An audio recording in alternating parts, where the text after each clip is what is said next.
I don't know that I'm ever going to look that cool again, so I just want to relish in it a bit. So I'm Lieutenant Colonel Leilani Doyle, and I'm going to talk about my experience in the creation of the Canadian Forces Forward Air Evac capability called CMERT. I'm going to divide this into 3 acts. Until recently, the Canadian Forces has relied upon its allies for the provision of forward AE. In Afghanistan, this was provided to us by Dustoff and Pedro. We are exceedingly grateful for the life-saving services that were provided to us by the US Army and Air Force. I as well worked with the UK MERT when they would bring us patients from Bastion. So I'd been exposed to different kinds of capabilities. Act 1, the idea. Post-Afghanistan, there was the realization that we should probably become self-sufficient in forward AE. The United States might not always be immediately available to provide this for us. So we once again had Chinooks. We actually had sold all of our Chinooks back in the 1990s to the Dutch and got to see them fly around in Afghanistan under their flag with just a little hint of our flag still on the fuselage. It was a little bit of a burn.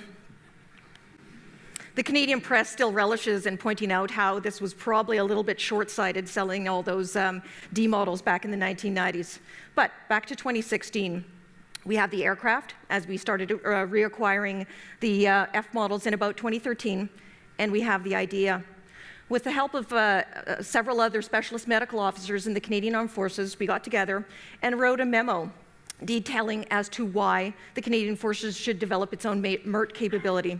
I based this on this UK research that showed that while there was excellent results from all the different kinds of capabilities, MERT had the highest instances of unexpected survivals, meaning that those that were the most severely injured were most likely to survive if they were transported by MERT. So I excitedly wrote the memo and staffed it up the chain of command, waiting for a response, and nothing. Crickets. And I thought, okay, I guess they didn't like the idea. Then almost a year later, about June 2017, there was the formal announcements by the Chief of Defense Staff stating that the Canadian Forces would develop its own MERT-type capability to be deployable by August of 2018. And I thought, holy shit, that's just a little over a year from now.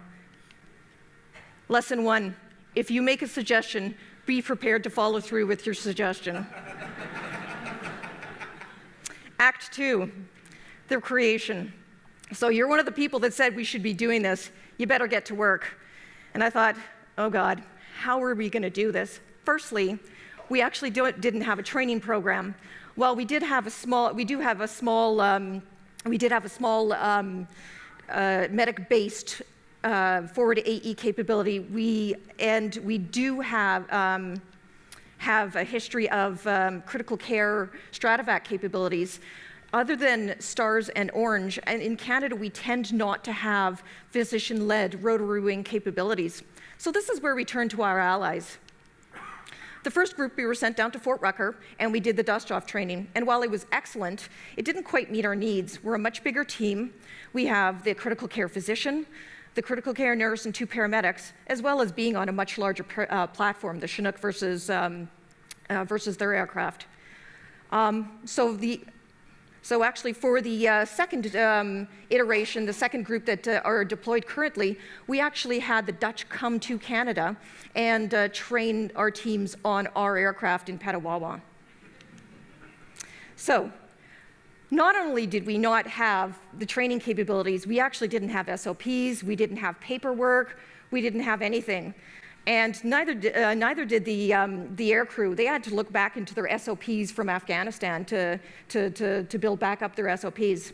But rather than reinvent the wheel, I used existing SOPs from organizations such as the GTTS, UK MERT, London and Sydney HEMS, and built upon them. I looked to these reputable organizations, knowing that they worked on a history of strong clinical governance, and what they were doing was based on their current experience, as well as the current state of literature. And what did I do when the literature wasn't exactly clear on something? That's when I turned to experts. So I think people probably recognize the gentleman down in the bottom left-hand corner, that's Professor Karen Brohe. He actually helped us develop our blood protocol. And I even at one point sent out a tweet when I realized that our airway setup was completely inadequate when we were doing a pre-deployment training and we're watching our air equipment skitter along the floor and about to eject out the back of the aircraft. I thought, that's not going to work. We need something better than this. And I got some excellent suggestions. Our allies were still an amazing asset to us and helped us solve the logistics issues with respect to blood. The Germans provided us with the red cells as well as their freeze-dried plasma. I'm still quite proud of the fact that we were able to get the freeze-dried plasma, and especially in light of the Pamper trial, because thawing plasma would have been, the logistics of it would have been absolutely prohibitive to do it in time for a mission. Lesson 2, you're not alone. Ask for help. People are very generous with their time and expertise, especially in the FOMED world. These are just a few of the people that helped out with the development of our capabilities. So you can see that I stand on the shoulders of giants. Act 3, the deployment. So this was a huge deal, the press coverage. You even saw some of the videos. Wasn't expecting that. It was a big deal for the press. It was a big deal for the public. There was a lot of press coverage. So I'd been to Afghanistan multiple times. I've been to Iraq. I've been to Africa as well. I thought I knew what heat was, but that was from the relative comfort of a air-conditioned metal-cooled treatment facility. Now I'm sitting in the back of a Chinook with my full fighting order on, waiting desperately for the rotors to start turning and bring some semblance of air movement, because it was absolutely stiflingly hot in the back there. And I thought, this must be what a pet feels like trapped in a vehicle on a hot summer's day. And remember what I said about the press coverage? I did multiple interviews. This particular one was over 30 minutes long, and I thought I was being particularly clever. And that's the quote I got, that they got from me. So you can see that you might think that what you said was very smart, but they often take the most boneheaded thing that you've said and run with it. Something that was brought to the forefront once in theater was what a force multiplier force pro were. Those were our infantry soldiers.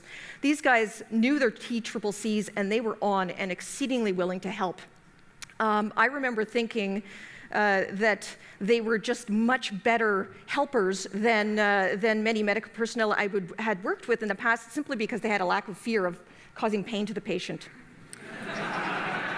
So fortunately for the UN soldiers, but unfortunately for our team, we actually didn't have a ton of casualties. And I actually left theater thinking that maybe we hadn't been tested and unsure as to what we'd created was up to the task. So lesson 3, patience is not always easy, but you may need it, since it may take longer than you expect to see the results of your work. I thought I was going to be doing a ton of that, and I ended up doing mostly that. And I do want to leave this on a positive note. So that's my team.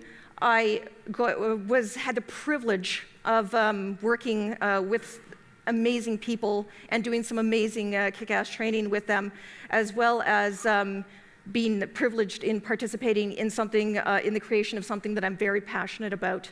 And I think that despite maybe not, doing exactly what I thought I would do in theater, I still think that it's something to be proud of. And we're looking to make this a permanent capability in the Canadian Forces. We just need to figure out, again, the age-old, who's going to have ownership, where's the money going to come from, where are the personnel going to come from. So that's it. Thank you.